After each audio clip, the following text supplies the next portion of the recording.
Bocil ini menekan lalu memutar antena pada bola hijaunya. Bola itu menunjukkan reaksi, bola itu mengeluarkan gelembung aneh. Gelembung itu berubah jadi duri-duri tajam. Bocil itu lalu memberitahu sang ayah jika bola ini bisa bergerak sendiri.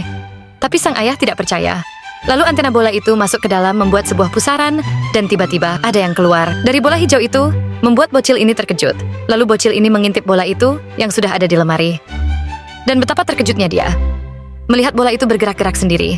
Bola itu juga bisa mengeluarkan cahaya, dan lalu meredup, kemudian makhluk lucu dan imut keluar dari lemari itu. Membuat bocil ini keheranan, makhluk itu melompat dari lemari. Dia mendekat dan duduk di depan si bocil seolah-olah dia seekor hewan peliharaan. Makhluk kecil ini dihadang oleh seekor anjing gila, lalu bocil ini menyuruh peliharaannya untuk menghadapi anjing itu. Hewan peliharaan yang bentuknya imut ini mengeluarkan jurus. Hewan ini bisa berdiri dan menghajar anjing itu sampai tak berdaya. Bocil ini sampai heran hewan peliharaannya sangat luar biasa. Ia pun berjalan dengan gagah berani menuju sekolah. Sebelumnya bocil ini menerima dia dari sang ayah, yaitu bola hijau kecil yang memiliki sebuah antena. Ia lalu memainkannya dengan memantul-mantulkannya ke dinding. Di sekolah, dia memamerkannya kepada teman wanitanya. Tapi tiba-tiba datang bocil-bocil pembuli menanyakan apa yang dia pegang. Dia bilang ini mainan yang sangat hebat. Bocil ini berkata itu pasti mainan yang ditemukan ayahmu di tempat sampah. Dia pun marah lalu bocil ini meniup fluid, tiba-tiba muncul siswa yang bertubuh sangat besar. Bocil ini tersenyum sembari menyodorkan. Memakai kacamata super canggih, di dalamnya terdapat sebuah kamera pengintai yang bisa terbang seperti seekor lalat. Kacamata itu dibuat oleh makhluk luar angkasa. Lucu dan imut ini. Kacamata itu dipakai oleh bocil ini yang akan mengikuti ujian di kelas. Ketika ujian dimulai, semua murid mengerjakannya dengan cepat. Tapi bocil ini masih tetap santai.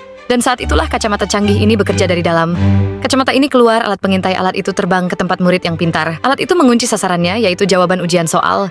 Bocil ini dapat melihat dari kacamatanya dan menulis jawabannya. Ketika akan mengunci sasaran yang lain, tiba-tiba bocil ini menepuk alat itu, membuat kacamata itu tidak berfungsi lagi. Ternyata kacamata ini masih memiliki kamera pengintai lagi. Bocil ini mencoba menepuknya lagi, tapi tidak berhasil. Dia sampai berdiri menggunakan penggaris. Tapi penggaris itu malah menampar Pak Guru. Sepatu boci ini bisa mengeluarkan per yang membuatnya bisa melompat sangat tinggi. Kemudian bocil ini latihan menaiki treadmill. Awalnya dia pelan-pelan, lama-kelamaan kaki bocil itu semakin cepat. Sampai treadmill itu rusak. Saat olahraga renang, bocil itu langsung menyebur ke dalam kolam dengan sepatu super itu. Tiba-tiba sepatu itu mengeluarkan baling-baling. Seketika bocil itu bisa meluncur di air dengan sangat cepat. Saat menendang bola, sepatu bocil itu mengeluarkan nos. Tendangan bocil ini membuat tiang gawang jadi hancur. Lalu datang guru olahraga menanyakan sepatu yang dia pakai, tapi bocil ini jadi sombong karena kekuatannya. Lalu mereka berdua saling menyerang, sampai guru ini terpental karena bocil ini. Lalu dia didatangi oleh kepala sekolah bersama polisi. Bocil ini terbang tinggi ke angkasa, tapi tiba-tiba sepatunya rusak, lalu dia kembali terjun dengan cepat, sembari